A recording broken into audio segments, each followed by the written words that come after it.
L Shaddai சர்வ வல்லவர் உம்மை ஆராதிப்பேன். நானோ உம்மையே நம்புவேன், உம்மையே நம்புவேன். நானோ உம்மையே நம்புவேன், உம்மையே நம்புவேன்.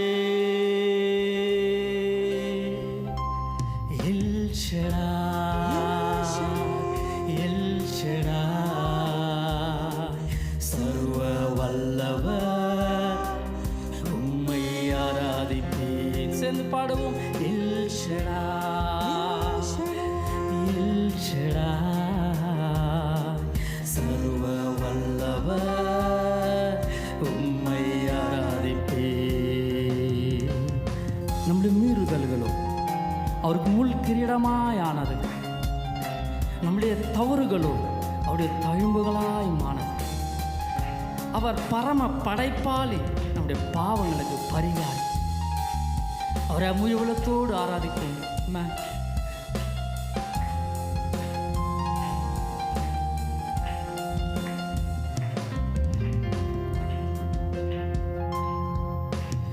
எந்த மிருதல்களோ முள் கிரீடமானதே, எந்த தவறுகளோ தழும்புகள் ஆனதே.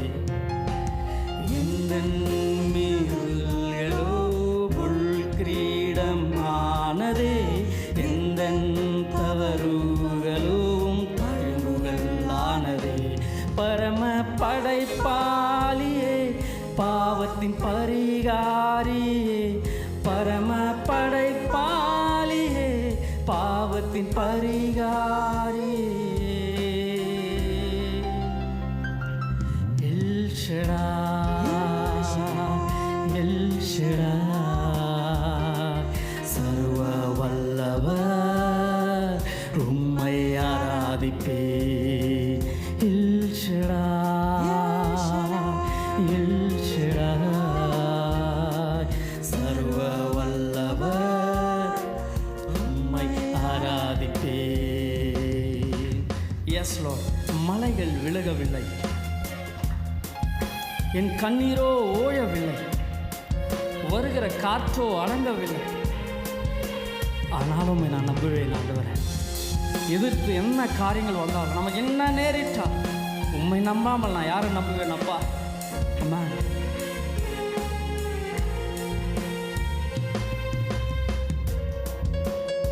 S Lord. முக நன்றி ஆண்டவரே.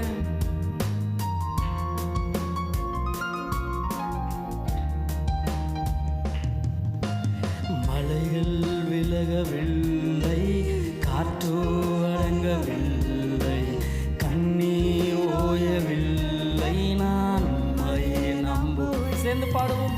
மலைகள் விலகவில்லை, காற்றோ ஓயவில்லை, கண்ணீர் ஓயவில்லை, நான் உம்மையே நம்புவேன்.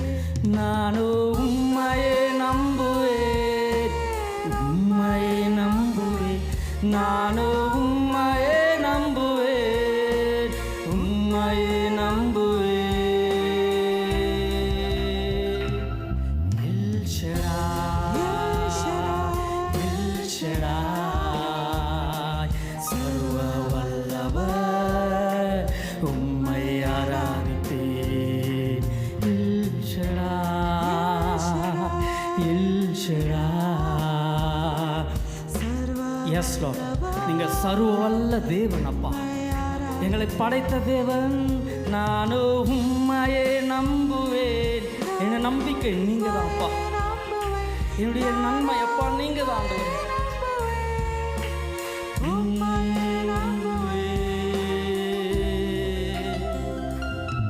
S Lord. உம்மை நன்றியோடு ஸ்தோத்திரிக்கிறோம் அப்பா. நீங்க சர்வ வல்ல தேவன் ஆண்டவரே. உம்மை போற்றி பாட வந்திருக்கிறோம். கர்த்தர் நல்லவர், அவரை ருசித்து பாருங்கள். ஹல்லேலூயா. உமக்கு நன்றி ஆண்டவர். நான் எகிப்தியருக்கு செய்ததையும் எகிப்தியರಿಗೆ ನಾನು ಮಾಡಿದನ್ನು நான் உங்களை கழுகுகளுடைய செட்டைகளின் மேல் சுமந்து ಪಕ್ಷಿಯ ಸೆಟ್ಟೆಗಳ ಮೇಲೆ ನಾನು ನಿಮ್ಮನ್ನು ಸುಮந்து உங்களை என் அண்டையிலே சேர்த்து கொண்டதையும் நீங்கள் கண்டிருக்கிறீர்கள். ನನ್ನ ಬಳಿಯನ್ನು ನಿಮ್ಮನ್ನು ಸೇರಿಸಿದವನ್ನು ನೀವು ನೋಡಿದ್ದೀರಾ. ஹalleluya ಹಲ್ಲೆಲೂಯಾ ஹalleluya. ಹಲ್ಲೆಲೂಯಾ.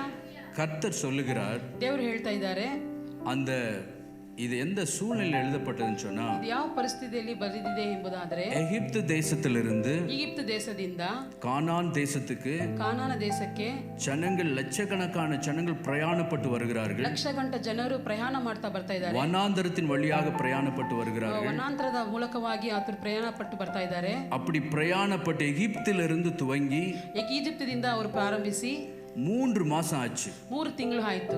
இப்போ ஒரு இடத்துல காத்திருக்கிறாங்க. ಒಂದು ಸ್ಥಳದಲ್ಲಿ ಅವರು ಕಾಯ್ತಾ ಇದ್ದಾರೆ. அந்த இடத்துக்கு பேரு சீனாய் வனாந்திரம். ಅದು ಸೀನಾಯಿ ಬೆಟ್ಟ ಎಂಬುದಾಗಿ வனாந்திரம். ವನಾಂತರ. அங்க ஒரு மலை இருக்குது. ಅಲ್ಲಿ ಒಂದು ಬೆಟ್ಟವೂ ಇತ್ತು. அந்த மலைக்கு பேரு சீனாய் மலை. ಆ ಬೆಟ್ಟಕ್ಕೆ ಹೆಸರು ಸೀನಾಯಿ ಎಂಬುದಾಗಿ. நம்ம பாடல் கூட பாடணும் இல்லையா? ಒಂದು ಹಾಡು ಕೂಡ ಹಾಡಿದ್ವಿ ಅಲ್ಲ. சீனாய் ಬೆಟ್ಟದಲ್ಲಿ ಸೀನಾಯಿ ಬೆಟ್ಟದಲ್ಲಿ ಒಂದು ಅಗ್ನಿ ಜ್ವಾಲೆ நான் காணுவேன்.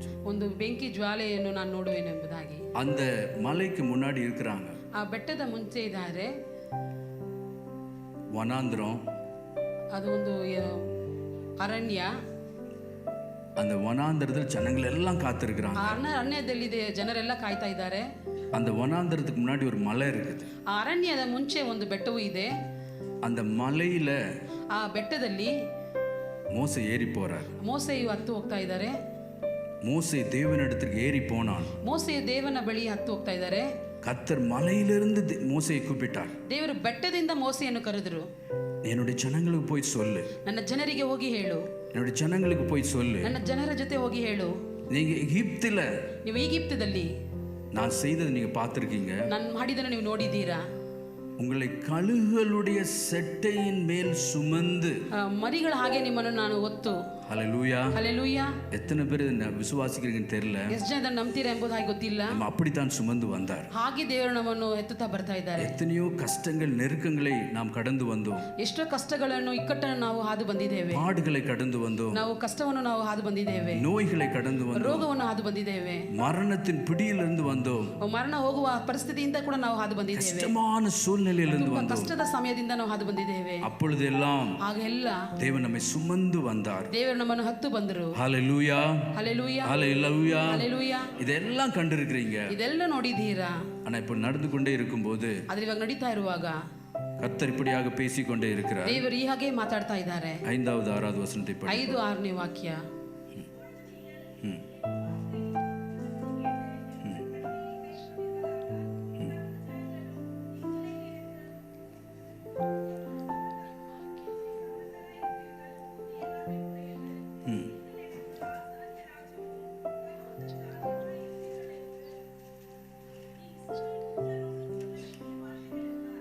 ஆமென். இங்க பார்க்கிறோம், ಇಲ್ಲಿ ನೋಡುತ್ತೇವೆ, நான் உங்களுக்கு இவ்வளவெல்லாம் செய்தேன். ನಾನು ಇಷ್ಟೆಲ್ಲ ನಿಮಗೆ ಮಾಡಿದ್ದೇನೆ. உங்களோடு கூட இருந்தேன். ನಿಮ್ಮೊಂದಿಗೆ ನಾನು ಇದ್ದೇನು. உங்களை சுமந்து வந்தேன். ನಿಮ್ಮನ್ನು ಹೊತ್ತು ಬಂದೆನು.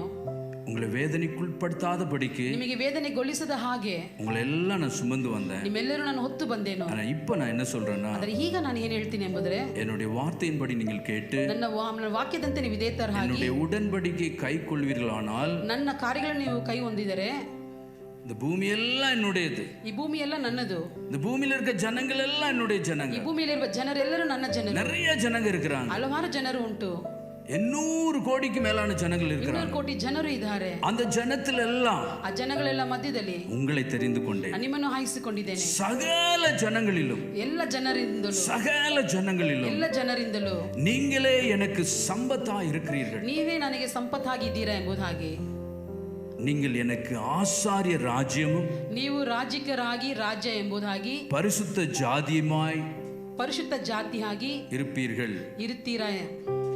என்னுடைய வார்த்தையின்படி நடந்தால், ಎಂದು ದೇವರ ವಾಕ್ಯದಂತೆ ನಡೆದರೆ, இந்த பூமியில் உள்ள எல்லா ஜனங்களிலும் ಈ ಭೂಮಿಯಲ್ಲಿರುವ ಎಲ್ಲ ಜನರಿಂದಲೂ நீங்கள் எனக்கு சொந்த பிள்ளைங்களா இருப்பீங்க. ನೀವು ನನಗೆ ಸ್ವಂತ ಮಕ್ಕಳಾಗಿರುತ್ತೀರಾ. என்னுடைய சொத்தா இருப்பீங்க. ನನ್ನ ಸೊತ್ತಾಗಿರುತ್ತೀರಾ. இந்த பூமி எல்லாம் என்னுடையதான். ಭೂಮಿ ಎಲ್ಲ ನನ್ನದೇ. நிறைய ஜனங்க இருக்குதாங்க தான். ಎಲ್ಲ ಜನರು ಇದ್ದಾರೆ.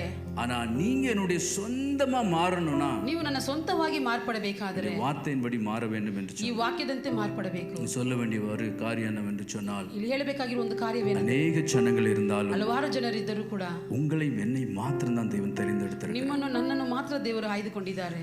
140 கோடி இருக்கிற ஜனங்கள் மத்தியில் 140 ಕೋಟಿ ಜನರು ಇರುವ ಮಧ್ಯದಲ್ಲಿ வெகு சிலர் மாத்திரம் தான் ஆண்டவர் தெரிந்து கொண்டிருக்கிறார். ಸ್ವಲ್ಪ ಜನರನ್ನು ಮಾತ್ರ ದೇವರು ಆಯ್ಕೊಂಡಿದ್ದಾರೆ. நீங்களும் நான் எவ்வளவு பாக்கியவான்கள், ನೀವು ನಾವು ಎಷ್ಟು ಭಾಗ್ಯವಂತರು, எவ்வளவு விசேஷமானவர்கள், ಎಷ್ಟು ವಿಶೇಷವಾದವರು, எவ்வளவு உன்னதமான ஜனங்கள். ಎಷ್ಟು ಉನ್ನತವಾದ ಜನರು. அந்த ஜனங்களை பார்த்து கர்த்தர் சொல்லுகிறார். ಆದರೆ ಈ ಜನರನ್ನು ನೋಡಿ ದೇವರು ಹೇಳ್ತಾ ಇದ್ದಾರೆ, அந்த மலைக்குள்ள ಆ ಮಲೆಯಲ್ಲಿ ಆ ಬೆಟ್ಟದಲ್ಲಿ அந்த மலையிலிருந்து கர்த்தர் பேசுவார். ಆ ಬೆಟ್ಟದಿಂದ ದೇವರು ಮಾತಾಡ್ತಾ ಇದ್ದಾರೆ. அந்த மலையில கர்த்தருடைய பிரசன்னம் இருக்கிறது. ಆ ಬೆಟ್ಟದಲ್ಲಿ ದೇವರ ಪ್ರಸನ್ನತೆ ಇದೆ. அதுக்கு முன்பு ஒரு கேள்வி, ಅದಕ್ಕೆ ಮುಂಚೆ ಒಂದು ಪ್ರಶ್ನೆ. நம்ம எல்லாம் வரும் பொழுது ನಾವೆಲ್ಲರೂ ಬರುವಾಗ எத்தனை பேரு ಎಷ್ಟು ಜನ ஆண்டவரே நீங்க இன்னைக்கு என்னோடு கூட நீங்க பேசணும், ಅಪ್ಪ ಇವತ್ತು ನೀವು ನನ್ನೊಂದಿಗೆ ಮಾತಾಡಬೇಕು, இந்த சமூகம் என்னோடு கூட இருக்கணும், ಅಪ್ಪ ನಿನ್ನ ಸಮ್ಮುಖ ನನ್ನ ಬಳಿ ಇರಬೇಕು. கை தூக்க வேண்டாம். ಕೈ ಎತ್ತಬೇಡಿ.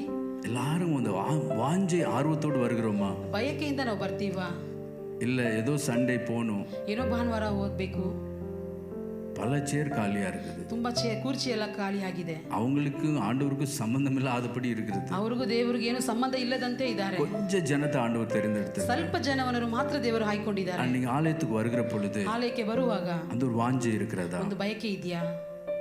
உண்மையிலே அப்படிப்பட்ட ஒரு வாஞ்சை இருக்குன்னு சொன்னா ನಿಜವಾಗಿ ಅಂತ ಬಯಕೆ ನಮ್ಮಲ್ಲಿ ಇದ್ದರೆ யார் அப்படிப்பட்ட ஒரு பயம் இருக்கும்? ಯಾರಿಗೆ ಆ ರೀತಿ ಭಯವೂ ಇರುತ್ತದೆ? யாருக்கு அப்படிப்பட்ட ஒரு வாஞ்சை இருக்கும்? ಯಾರಿಗೆ ಆ ರೀತಿಯಾದ ಬಯಕೆಯೂ ಇರುತ್ತದೆ? ஆண்டவர் இங்க இருக்கிறார் என்கிற ஒரு விசுவாசம் நமக்குள்ள இல்லாத வரைக்கும், ದೇವರು ಇಲ್ಲಿ ಇದ್ದಾರೆ ಎಂಬುವ ನಂಬಿಕೆ ನಮ್ಮಲ್ಲಿ ಇರದಷ್ಟೇ அந்த வாஞ்சி விருப்பம் நமக்கு வரது கிடையாது. ಆ ಬಯಕೆ ನಮಗೆ ಹಂಗೆ ಬರುವುದಿಲ್ಲ. இங்க மனுஷங்களை பார்க்கவும் மனுஷனுடைய காரியங்களை பார்க்கவும் யாரும் வரல. ಮನುಷ್ಯರನ್ನು ನೋಡುವುದಕ್ಕಾಗಿ ಅವರ ಕಾರ್ಯಗಳನ್ನು ನೋಡುವುದಕ್ಕಾಗಿ ಯಾರು ಬಂದಿಲ್ಲ. தேவன் ஜனங்களோடு பிரத்யட்சமாக இடைப்படுகிற நாட்கள் இது. ದೇವರು ಸ್ಟ್ರೈಟ್ ಆಗಿ ಜನರೊಂದಿಗೆ ಮಾತಾಡುವ ಒಂದು ಕಾಲವೂ ಇದು. அப்படி கர்த்தர் இந்த மலை மேல பிரசன்னமாகணும்னு சொன்னா, ದೇವರ ಬೆಟ್ಟದಲ್ಲಿ ಪ್ರಸನ್ನತೆ ಆಗಬೇಕಾದರೆ கர்த்தர் நம்மோடு கூட இடைப்பட வேண்டும் என்று சொன்னால், ಮುಂದೆಗೆ ஒரு ಮಾತಾಡಬೇಕೆಂಬುದಾದರೆ, பெரிய காரியத்தை தேவனிடத்தில் எதிர்பார்க்க வேண்டும் என்று ದೇವರ சொன்னால், ಬಳಿ ಒಂದು ದೊಡ್ಡ ಕಾರ್ಯವನ್ನು ನಾವು ಎದುರು ನೋಡಬೇಕಾದರೆ கர்த்தர் சொல்லுகிற ஒரு முக்கியமான ஒரு காரியத்தை நாம் ದೇವರು கேட்க ಹೇಳುವ ಒಂದು இருக்கிறோம். ಮುಖ್ಯವಾದ ಕಾರ್ಯವನ್ನು ನಾವು ತಿಳಿದುಕೊಳ್ಳಬೇಕು. 10வது வசனத்தை படிப்போம். 10ನೇ ವಾಕ್ಯವನ್ನು ಓದೋಣ. கர்த்தர் மோசேயை நோக்கி, ದೇವರು ಮೋಶೆಯನ್ನು ನೋಡಿ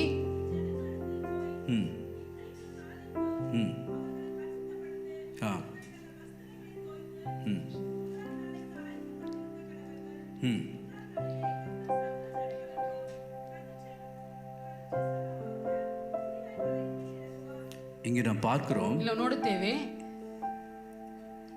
கனவுல ஒருத்தங்க படிங்களா உங்களுக்கு ஈஸி. ಕಡದಲ್ಲಿ ಒಬ್ಬರು ಓದಿ.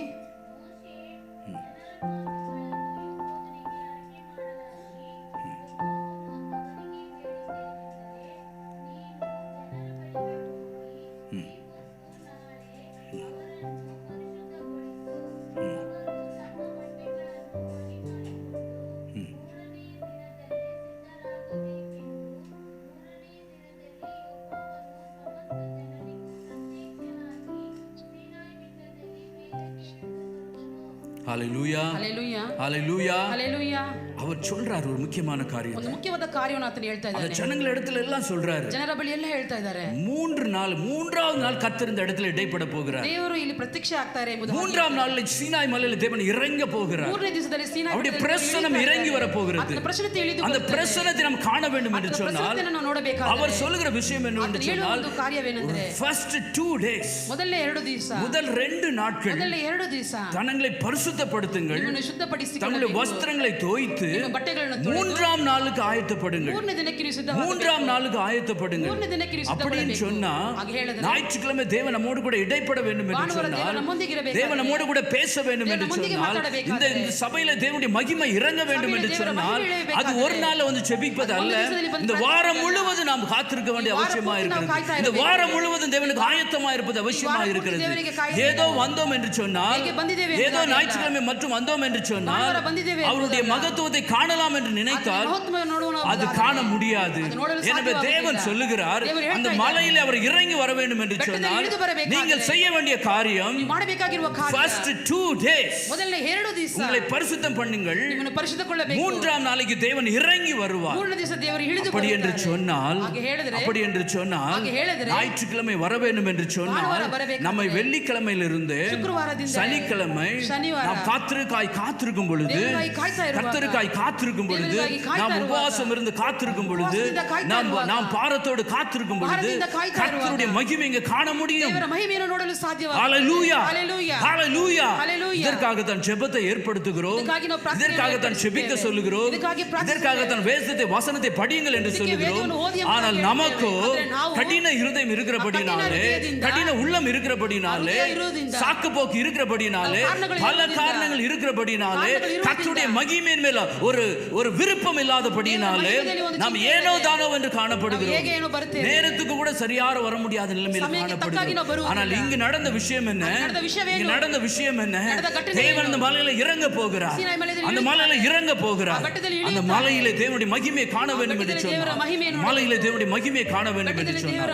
முதல் 2 நாட்கள், முதல் 2 தினங்கள் உங்களுடைய வஸ்திரங்களை தோய்த்து, வஸ்திரங்கள் என்று சொல்லுகிற பொழுது நாம் அழுக்கான காரியத்தை எல்லாம் ஆண்டவரிடத்தில் விட்டு கொடுத்து தேவனுடைய மகிமைக்கு நேராய் நம்மை ஆயத்தப்படும் பொழுது, தேவனுக்கு நேராய் நம்மை தாழ்த்தி ஒப்பு கொடுக்கும் பொழுது நிச்சயமாகவே தேவன் இடைப்படுவார். 15வது வசனம் இப்படியாக சொல்லுகிறது, அவர் ஜனங்களை நோக்கி 3ஆம் நாளுக்கு ஆயத்தப்பட்டிருங்கள் என்று சொன்னார். 3ஆம் நாளுக்கு ஆயத்தப்பட்டிருங்கள், ஞாயிற்றுக்கிழமைக்காக ஆயத்தப்பட்டிருங்கள். ஹalleluya, ஹalleluya, ஹalleluya. தேவன் நம்முடைய காரியத்தில் இடைப்பட வேண்டும் என்று சொன்னார். ஒரு நாள் போதாது, ஏதோ ஒரு நிமிஷம் போதாது, ஏதோ ஒரு மணி நேரம் ஜெபம் போதாது, வாரம் முழுவதும் காத்திருக்க வேண்டியது அவசியமாக இருக்கிறது. அந்த ஜனங்கள் எல்லாரிடத்திலும் போய் சொல்லு, எல்லாரிடத்திலும் போய் சொல்லு. 3ஆம் நாளிலே புதிய காலத்திலே இடி முழக்கம் உண்டானது, மின்னல்கள் உண்டானது, கார் மேகம் மகா பலத்த எக்கால சத்தம் உண்டாயிற்று. பாளையத்தில் இருக்கிற ஜனங்கள் எல்லோரும் நடுங்கினார்கள். ஹalleluya, ஹalleluya. அன்றைக்கு சீனாய் மலையிலே, ಸೀನಾಯಿ ಬೆಟ್ಟದಲ್ಲಿ ಮೋಸೆಯನುடைய ಜಪத்திலே, ಮೋಸೆಯ ಪ್ರಾರ್ಥನೆಯಲ್ಲಿ, ಮೋಸೆಯುடைய ಕಟ್ಟಳೆயிலே, ಮೋಸೆಯ ಕಟ್ಟಳೆಗಳಲ್ಲಿ ಜನಗಳು ಎಲ್ಲರೂಮಾಯಿ ತங்களை ಆಯತ್ತಪಡಿಸಿದರು. ಜನರೆಲ್ಲರೂ ಆತರನ್ನು ಸಿದ್ಧಪಡಿಸಿಕೊಂಡರು. ಜನಗಳು ಎಲ್ಲರೂಮಾಯಿ ಆಯತ್ತಪಡಿಸಿದರು. ಜನರೆಲ್ಲರೂ ಸಿದ್ಧಪಡಿಸಿಕೊಂಡರು. ಎಲ್ಲ ಮೂப்பர்கள் ಒಪ್ಪು கொடுத்தாங்க. ಎಲ್ಲ ಹಿರಿಯರು ಒಪ್ಪಿಸಿಕೊಟ್ಟರು. அங்க 7வது வசனத்தில் சொல்லப்பட்டிருக்கிறது, 7ನೇ ವಾಕ್ಯದಲ್ಲಿ ಹೇಳಲ್ಪಟ್ಟಿದೆ, ಮೂப்பர்களை அழைத்து, ಹಿರಿಯರನ್ನು ಕರೆದು, ಮೂப்பர்களை அழைத்து, ಹಿರಿಯರನ್ನು ಕರೆದು கர்த்தர் சொன்னதை சொல்லுகிறார். ದೇವರು ಹೇಳಿದನ್ನು ಹೇಳ್ತಾ ಇದ್ದಾರೆ. 2 days, 2 ದಿವಸ உங்களை தனிமைப்படுத்துங்க. ನಿಮ್ಮನ್ನು ನೀವು ಏಕಪಡಿಸಿರಿ, நீங்க தனிமைப்படுத்துங்க. ಏಕಪಡಿಸಿಕೊಳ್ಳಿರಿ. வேலைக்கு போறோம், ಕೆಲಸಕ್ಕೆ ಹೋಗ್ತೀವಿ, எல்லாம் உண்மைதான், ಎಲ್ಲ ಒಳ್ಳೆಯದೇ. ஆனா எப்பொழுதும் ಆದ್ರೆ ಯಾವಾಗಲೂ ஜெப சிந்தையோடு காணப்படணும். ಪ್ರಾರ್ಥನೆಯೊಂದಿಗೆ ನಾವು ಇರಬೇಕು. விசேஷமாக ஊழியக்காரர்கள், மூப்பர்கள், விசுவாசிகளுக்கும், ವಿಶೇಷವಾಗಿ ಸೇವಕರಿಗೂ, ಹಿರಿಯರಿಗೂ, ವಿಶ್ವಾಸಿಗಳಿಗೂ தேவனுடைய மகிமை இந்த இடத்துல இறங்குவதற்கு, ದೇವರ ಮಹಿಮೆಯಲ್ಲಿ ಇಳಿಯಬೇಕಾಗಿ குறைஞ்சது 2 நாளாவது, ಕೇವಲ 2 ದಿವಸವಾದರೂ, 2 நேரமாவது, 2 ಅವರಾದರೂ நீங்க உபவாசம் இல்லாமல், ನೀವು ಉಪವಾಸ ಇಲ್ಲದೆ தேவனுடைய மகிமையை காண முடியாது. ದೇವರ ಮಹಿಮೆಯನ್ನು ನೋಡಲು ಸಾಧ್ಯವಿಲ್ಲ. வாழ்க்கையில நீங்க வேறுபடுத்தாத வரைக்கும், ನಿಮ್ಮ ಜೀವನವನ್ನು ನೀವು ಸಪರೇಟ್ ಮಾಡದ ಹಾಗೆ தேவனுடைய மகிமையை காண முடியாது. ದೇವರ ಮಹಿಮೆಯನ್ನು ನೋಡಲು ಆಗುವುದಿಲ್ಲ. எனவே தேவனுடைய மகிமை மேல் வாஞ்சை உள்ளவர்களா, ದೇವರ ಮಹಿಮೆ ಮೇಲೆ ನೀವು ಬಾಧ್ಯೆ, அப்பா நாங்கள் விருதாவாய் ஆராதனை செய்யக்கூடாது. ಅಪ್ಪ ನಾವು ವಿರುದ್ಧವಾಗಿ ಆರಾಧನೆ ಮಾಡಬಾರದು. நாங்கள் விருதாவாய் தேவனுடைய சத்தத்தை கேட்கக்கூடாது. ಅಪ್ಪ ನಾವು ಏಕೋ ಏನೋ ನಿಮ್ಮ ಶಬ್ದವನ್ನು ಕೇಳಬಾರದು. அப்பா எங்களை உருவாக்கும் ஐயா. ಅಪ್ಪ ನಮ್ಮನ್ನು ಊರ್ಪಡಿಸಿರಿ. அந்த மலை அசைந்தது, ಆ ಬೆಟ್ಟವು ಶಬ್ದ பலத்த சத்தம் உண்டானது, ದೊಡ್ಡ ಶಬ್ದ ಉಂಟಾಯಿತು, இடி முழக்கம் உண்டானது. ಅಲ್ಲಿ ಶಬ್ದ ಉಂಟಾಯಿತು. அப்பொழுது ஜனங்கள் ಆಗ ಜನರು எதிர்கொண்டு போக, ಅವರು ಎದುರಿಸಿ ಹೋಗಿ அந்த மலைக்கு நேரா போறாங்க. ಆ ಬೆಟ್ಟಕ್ಕೆ ನೇರಾಗಿ ಹೋಗ್ತಾ ಇದ್ದಾರೆ. கர்த்தர் சீனாய் மலையின் மேல், ದೇವರು ಸೀನಾಯಿ ಬೆಟ್ಟದ ಮೇಲೆ அக்னியாய் இறங்கினபடியினாலே ಬೆಂಕಿ ಹಾಗೆ ಇಳಿದ ಹಾಗೆ அது முழுவதும் புகைக்காடாய் இருந்தது. ಅಲ್ಲಿ ಪೂರ್ತಿಯಲ್ಲಿ ಹೊಗೆ ಹಾಗೆ ತುಂಬಿತ್ತು. அந்த புகை சூளையின் அந்த புகை சூளையின் ಆ ಹೊಗೆಯು புகையை போல எழும்பிற்று. ಅದು ಹಾಗೆ ಮೇಲೆ ಹತ್ತಿತು. மலை முழுவதும் மிகவும் அதிர்ந்தது. ಅಲ್ಲಿ ತುಂಬಾ ಶಬ್ದ ಉಂಟಾಯಿತು. அந்த மலை முழுவதும் அதிர்ந்தது. ಆ ಬೆಟ್ಟ ಪೂರ್ತಿ ಶಬ್ದ ಉಂಟಾಯಿತು. அந்த மலை முழுவதும் அதிர்ந்தது. ಆ ಬೆಟ್ಟ ಪೂರ್ತಿ ಶಬ್ದ ಉಂಟಾಯಿತು. மறக்கப்பட்ட தேவ சமூகம், ಅದು ಮರೆತು ಇರುವಂತ ದೇವರ ಸಮ್ಮುಖ, நம்ம எல்லாம் மறந்து போன தேவ சமூகம், ಮರೆತು ಹೋದ ದೇವರ ಸಮ್ಮುಖ. இன்னைக்கு இயேசு கிறிஸ்து இருக்கிறபடினாலே, ಯೇಸು ಕ್ರಿಸ್ತನು ಇರುವುದಾಗೆ, இயேசு கிறிஸ்து இருக்கிறபடினாலே நாம் தைரியமாக வருகிறோம். ನಾವು ತುಂಬಾ ಮೆಲ್ಲವಾಗಿ ಬರುತ್ತೇವೆ. அன்றைக்கு அந்த மலைக்கு பக்கத்துல போகலாம், ಅವತ್ತು ಆ ಬೆಟ್ಟದ ಹತ್ರ ஆனா அந்த ಹೋಗಬಹುದು. மலையை யாரும் தொடக்கூடாது. ಆದ್ರೆ ಬೆಟ್ಟವನ್ನು ಯಾರು ಮುಟ್ಟಲು அந்த ಆಗುವುದಿಲ್ಲ. மலை ஒரு மிருகம் கூட தொடக்கூடாது. ಆ ಒಂದು ಪ್ರಾಣಿ ಕೂಡ ஒரு ಅದನ್ನು மனுஷன் கூட தொட முடியாது. ಮನುಷ್ಯನು ಕೂಡ ಬೆಟ್ಟವನ್ನು அப்படியாக தேவனுடைய பலன் இருந்தது. ಹಾಗೆ ದೇವರ ಬಲವು அப்படியாக தேவனுடைய வல்லமை ಆ இருந்தது. ದೇವರ ಶಕ್ತಿ அப்படியாக தேவனுடைய மகிமை இருந்தது. ದೇವರ ಮಹಿಮೆ ಆ ರೀತಿಯಾಗಿ ஹalleluya Hallelujah. ஹalleluya Hallelujah. அந்த மகிமையில ಆ ದೇವರ ಮಹಿಮೆಯಲ್ಲಿ ஜனங்கள் எல்லாம் அதிர்ந்து போனார்கள். ದೇವರೆಲ್ಲರೂ ಜನರೆಲ್ಲ ಭಯಪಟ್ಟರು. பயந்து போனார்கள். ಅವರು ಭಯಪಟ್ಟು ಹೋದರು. ஹalleluya Hallelujah. ஹalleluya Hallelujah. ஹalleluya Hallelujah. கர்த்தர் விரும்புகிற காரியம் ದೇವರು ಬಯಸುವ ಕಾರ್ಯ கர்த்தருக்காக காத்திருந்து வாங்க. ದೇವರಿಗಾಗಿ ಕಾಯ್ತಿರಬೇಕು. அடுத்த வாரம் திருவிருந்து ஆராதனை ಬರುವ ವಾರ ದೇವರ ಭೋಜನ ಬಂದರೆ எல்லாருக்கும் குறைகள் இருக்கிறது. ಎಲ್ಲರೂ ಕೊರತೆಗಳು ಇದೆ. ஆயத்தமாகி வாங்க. ಅದು ಸಿದ್ಧರಾಗಿ ಬನ್ನಿ. ஆயத்தமாகி வாங்க. ಸಿದ್ಧವಾಗಿ ಬನ್ನಿ. எல்லா காரியத்தையும் தேவன் சரிப்படுத்துவார். ಎಲ್ಲ ಕಾರ್ಯವನ್ನು ದೇವರು ಸರಿಪಡಿಸುತ್ತಾರೆ. ஹalleluya ಹalleluya. ஜனங்கிட்ட சொல்லு. ಜನರ ಬಳಿ ಹೇಳು. அவங்க மலையை தொட முடியாது. ಅವರು ಬೆಟ್ಟವನ್ನು ಮುಟ್ಟುವುದಕ್ಕೆ ಆಗುವುದಿಲ್ಲ.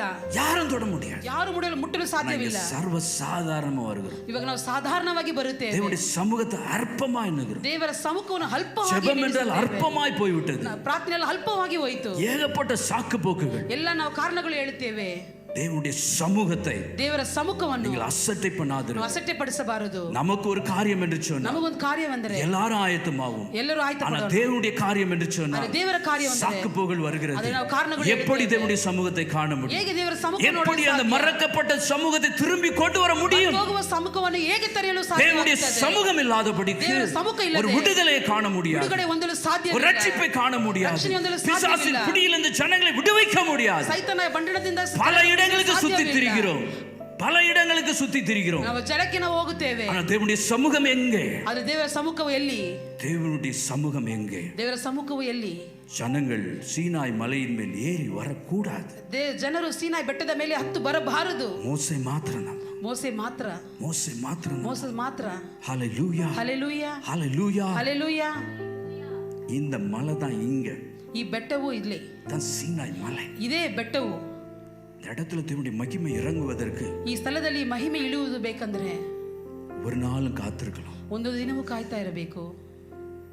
பயம் இல்லாதபடிக்கு வந்தேன்னு சொன்னா ಭಯ ಇಲ್ಲದೆ ಬರದೆ கர்த்தர் இருக்கிறாருன்னு பயம் இல்லைனா ದೇವರು ಇದ್ದಾರೆ ಎಂಬ ಭಯವಿಲ್ಲ ಅಂದ್ರೆ நீங்க இன்னும் ரட்சிப்புல நம்ம இன்னும் ரட்சிக்கப்படலன்னு அர்த்தம். ಇನ್ನ ನಾವು ರಕ್ಷಣೆ ಹೊಂದಿಲ್ಲ ಎಂಬುವ ಅರ್ಥ. ஒரு சகோதரத்து கூட பேசிட்டு இருந்தேன். ಒಂದು ಸಹೋದರನೊಂದಿಗೆ ನಾನು ಮಾತಾಡ್ತಾ ಇದ್ದೆ. நான் பசனுகுடி கூட சொன்னேன். ಬಸವನಗುಡಿಯಲ್ಲಿ ಕೂಡ ಹೇಳಿದೆ. அப்போ அந்த சகோதரன் சொன்னாரு, ಆ ಸಹೋದರರು ಹೇಳಿದ್ರು, நான் கேட்டேன், ನಾನು ಕೇಳಿದೆ, சர்ச் போவீங்களான்னு கேட்டேன். ಚರ್ಚ್ಗೆ ಹೋಗ್ತೀರಾ ಅಂತ ಕೇಳಿದೆ. சொன்ன அவர் நான் சர்ச்சுக்கு எப்போ ஆச்சும் போவேன். ನಾನು ಯಾವಾಗಲೂ ಚರ್ಚ್ಗೆ ಹೋಗ್ತೀನಿ ಎಂಬುದಾಗಿ ಹೇಳಿದ್ರು.